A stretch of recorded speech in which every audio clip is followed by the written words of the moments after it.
at two-way tables.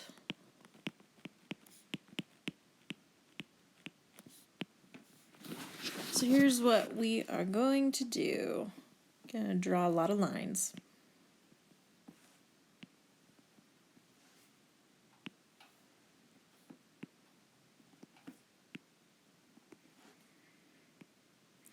Okay. So basically the use of two-way tables is that if you have like two different describing categories for your data. So I'm just going to give an example. Let's say I got a class of 30 people. You know, it's split into boys and girls, and I'm going to get you guys a treat because you deserve a treat after all that's been going on.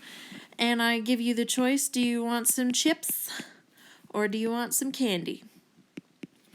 And we just take some data and go accordingly. Great. All right. So let's say, gonna go 18 and 12,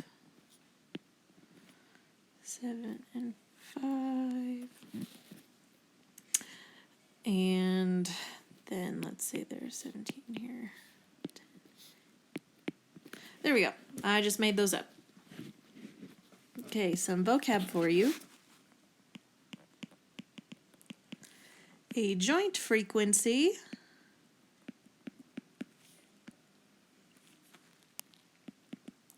it's the joint or the intersection of two categories.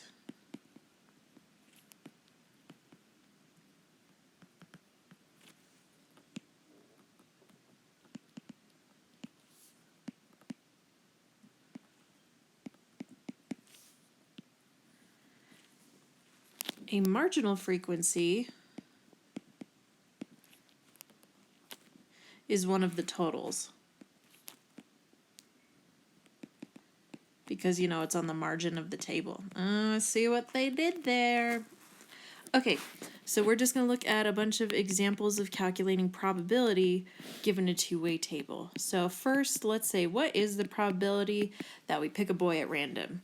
Well, I see there are 18 boys in the class out of a total of 30. And now we just reduce that fraction. Great.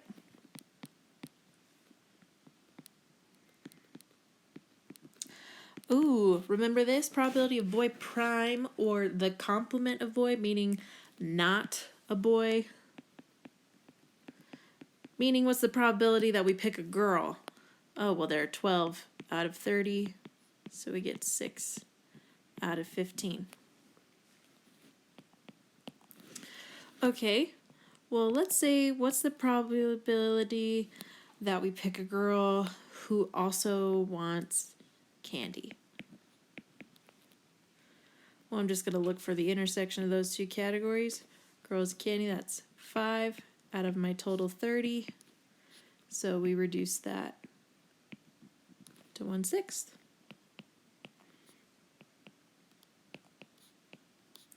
Or let's say what's the probability that we pick a boy or we pick someone who wants chips? Well, remember this or here, that's the same as this addition rule, where we could take the probability of A plus probability of B minus the intersection. Oh, went too far. So the probability first of a boy would be 18 out of 30. Now we're going to add the probability of someone doing chips, which is 17. And we got to subtract that section of overlap. So boys who want chips, we got to subtract 10. 18 plus 17 is 35, minus 10 is 25 out of 30, and so we're going to get 5/6. Okay, so something else that you need to know about is called conditional probability.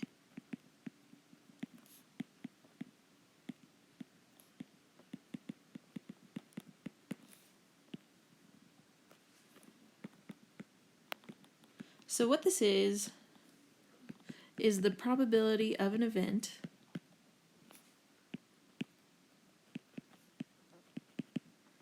given a condition. Wow, we're really not creative when we name stuff. That's fine. So the notation for this is going to be the probability of event A given B.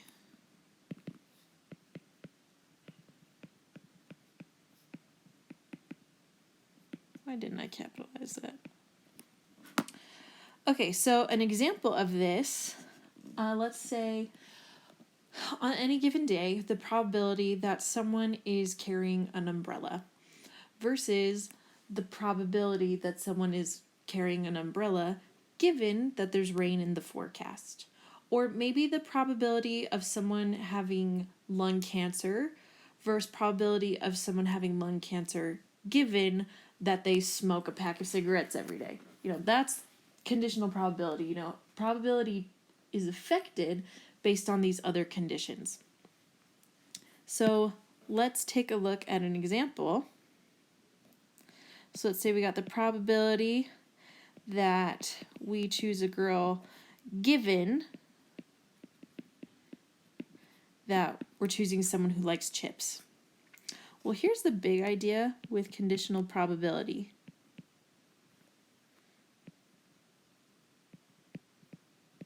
The condition here, or this given B part,